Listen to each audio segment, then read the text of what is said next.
తెలంగాణలో బీఆర్ఎస్ కు మరో షాక్ తగిలింది. నాగర్ కర్నూలు ఎంపీ పోతుగంటి రాములు గులాబీ పార్టీకి గుడ్ బై చెప్పారు.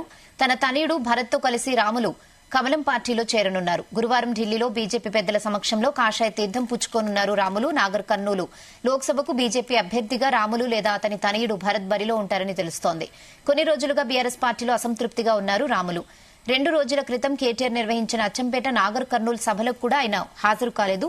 ఇదే విషయంపై మరిన్ని అప్డేట్స్ మా ప్రతినిధి శశి అందిస్తారు. Sasi, good afternoon. అయితే ఉమ్మడి మహబూబ్నగర్ జిల్లాలో బీఆర్ఎస్ కు మరో షాక్ తగిలిందని చెప్పుకోవచ్చు. గత కొన్ని రోజులుగా సస్పెన్స్ లో ఉన్న నాగర్ కర్నూలు ఎంపీ రాములు పార్టీ మారుతారనే టాక్ వినిపిస్తుంది. అయితే ఈ క్రమంలో రాములు బీఆర్ఎస్ గుడ్ బై చెప్పి బీజేపీలో చేరే అవకాశం ఉందని తెలుస్తుంది. అయితే రేపు లేకుంటే ఎల్లుండి హసీనాకు వెళ్లి బీజేపీ పెద్దల సమక్షంలో పార్టీలో చేరబోతున్నారు. అయితే దీనికి సంబంధించి కార్యాచరణ కూడా పూర్తయింది.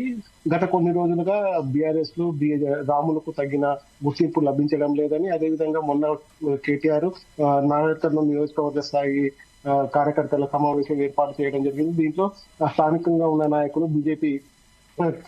ఉన్న నాయకులు రాములకు పిలుపుని ఇవ్వలేదు. దీనికి తెలుసుకున్న కేటీఆర్ తన పిఏ ద్వారా రాములకు ఫోన్ చేయడం జరిగింది. తను సత్యంగా రాను, ముందే నాకు పిలుపు రాలేదు, ఇప్పుడు పిలిస్తే ఎలా వస్తాను, నేను రాను అని చెప్పడం కూడా జరిగింది. అయితే ఈ క్రమంలోనే రాములు పార్టీ మారుతారన్న ఊహాగానాలు పెద్ద ఎత్తున వచ్చాయి.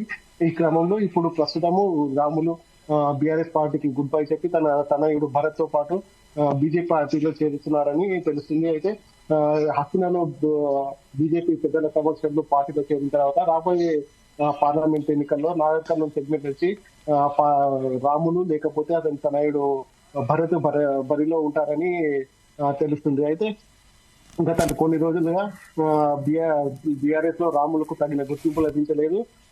ఇంతకు ముందు గత అసెంబ్లీ ఎన్నికల కంటే ముందు పాలమూరు రంగారెడ్డి లిఫ్ట్ ఇరిగేషన్ ప్రారంభోత్సవంలో కూడా శిలాకాల్ పలకం పైన తన పేరు లేదని కాస్త నిరాశ చెందినట్టు తెలుస్తుంది.